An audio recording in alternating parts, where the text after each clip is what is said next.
Hey guys, what is going on, and welcome back to Team Cryo's channel, coming from me, the Sea Gunners. So today, what I'm going to be doing, I'm going to be, first of all, apologise for the first week there's been no uploads. It's because I've actually had a throat infection, so that's the reason why there's been like a week of no uploads. So now we're going to be jumping straight into what today's video is going to be about. Today's video is going to be about what I think is the best class for Hardpoint, for Hardpoint as a game mode, and as well, what incorporates that is the BAL 27. So I'll be doing kind of a combined video of what I think the best class is for BAL 27 for Hardpoint, because obviously I use the BAL 27 for Hardpoint, so that's what I'm going to be covering. So at the beginning of the video, you should have seen actually the class itself, but I'll be running through it for each step by step, and so I can tell you what I think like each bit is good for in the actual particular game mode and for the gun itself.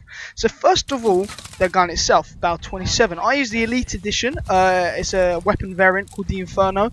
It's very good. What this has, it's got a short stock, which I know is bad for aim, but it's very high rapid. It's got an increased rate of fire, so rapid fire it pushes up by 2, I do believe, which is it goes from like 15 to 17, I think, or from 13 to 15. So it fires like an SMG and handles like an assault rifle. Now this is extremely overpowered, this video is actually coming from when I was, yeah, look at that. That's first prestige level 50. So this is just before second prestige. Currently, I'm nearly 4th prestige. So I've learned a bit more. So what I'll do is I might even do an updated one depending on the times. But so starting off, we have the BAL 27 Inferno, which is an Elite Edition.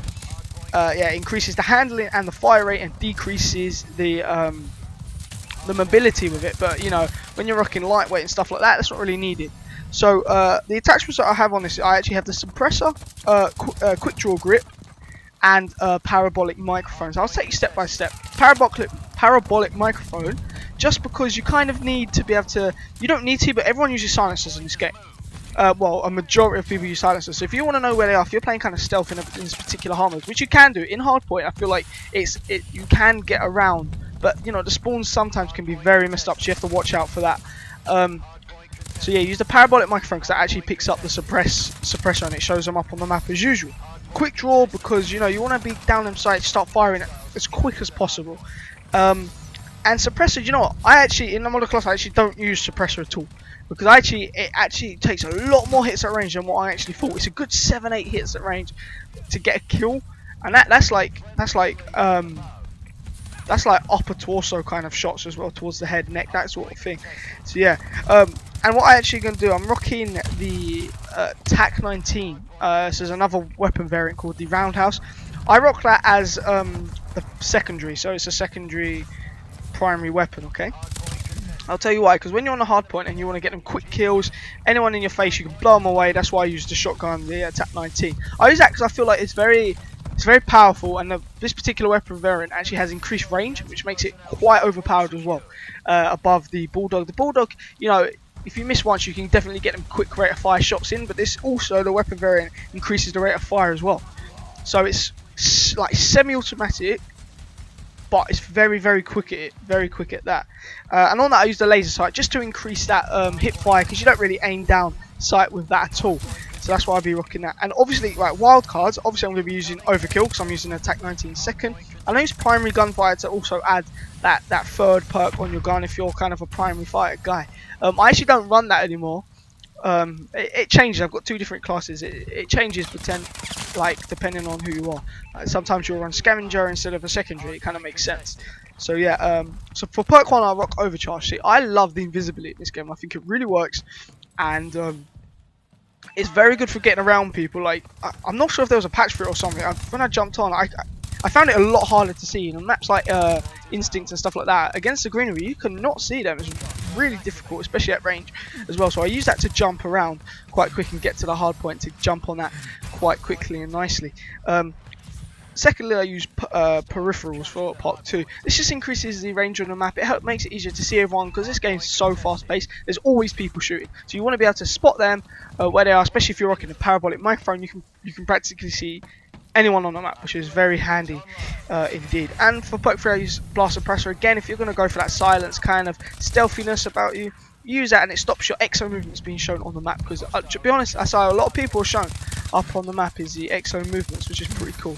So if you're rocking Blast, press that, and then EXO ability, obviously I'm going to rock EXO Cloak. And on this particular class, I didn't use an EXO launcher. I didn't feel like I needed to. Sometimes I'll take off the third attachment and whip a Semtex on there. It all depends. Or the tracking drone can be pretty cool, again, if you're going with that stealthy kind of way about it. For score streaks, I actually use the UAV, and I add the other things to it. I can't remember what they're called. I had so you can customize it, and I have the one that what's it called? I can't remember, but I use the one that you can see people through walls. So the threat detection. Oh, that's it. I use the support, so it doesn't run out, because this UAV goes up to 1200. So that's like a 12 kill streak to get it. Like, it's quite ridiculous for a UAV. And then obviously I use the pointers, the directional pointers, so you can see where they're going. So it's basically a Blackbird from Black Ops 2 mixed with an Oracle and a UAV, which lasts long. Obviously with the support from back from Ghost and Modern Warfare 3 as well. So yeah, that's my class. I think that's so effective for this game mode. And like, you just run through it. You can run. You got the barrel at range, and then sometimes when you're on a hard point, you whip out that shotgun, and you can use it in this particular gameplay. I'll showcase in this gameplay because I go 50. I get 50 plus gameplay. It's my first 50 plus gameplay. Hence why it's 50 to 30. It's not brilliant. I got this in like the first Prestige. It's not great at all. But in terms of the way you play, it's very rushed this game. That's why I didn't whip out the shotgun too much. But I will be showing you a lot more like shotgun play on the map. Like, I think the other day I actually went on a 6-man clutch, just on there alone, like boom, boom, boom, boom. In Defender, you know, when the hardpoint goes to the little room, when it goes to that little room, when you've got the shotgun out, you're practically unbeatable in there. Like that was pretty good. Like, it just, with the barrel 27, I can feel like you can hip fire really well. It's just like, it's SMG like features with an assault rifle properties is absolutely amazing. But yeah, guys, and definitely remember, if you're interested in joining Team Cry, please hit me up on the old Skypes or on the PSN or something. I will leave that all in the description. Or just leave a comment saying, yeah, I'm kind of interested and we could play together. This is PS4 as well, so if you're rocking PS4, hopefully we can get on that. And you know what? If I do get Xbox One, which is a big possibility, maybe it will expand to Xbox One as well. PC, maybe not. I've got friends who plays on PC, so maybe they could run that section. If you're playing on PC, that's absolutely fine. Maybe we could sort something out and stuff and just have a clan across everything as well, which would be pretty cool. I hope you like the new intro as well, by the way. I thought that was pretty cool. But guys, thank you very much for watching. Be sure to watch the rest of the gameplay. I think it's actually nearly finished. There's only 2 minutes left, but I do go 54 to 30, I think, overall. You know, it's not brilliant in terms of KD, you know, it's like 1.6, something like that. But then again, you know, 50 plus in hardpoint, it's not too bad as well. So yeah, got a lot of XP for this game, and I was rocking double XP as well, which was really cool from that monster. If you get monster, you get double XP, which is pretty cool. Mountain Dew, Doritos, all them all that good stuff, all that gaming stuff. So yeah, guys, thank you very much for watching. Be sure to subscribe for more amazing gameplay, not from just myself, from my other teammates as well, which should be pretty cool. So yeah, thank you very much for watching, and peace out.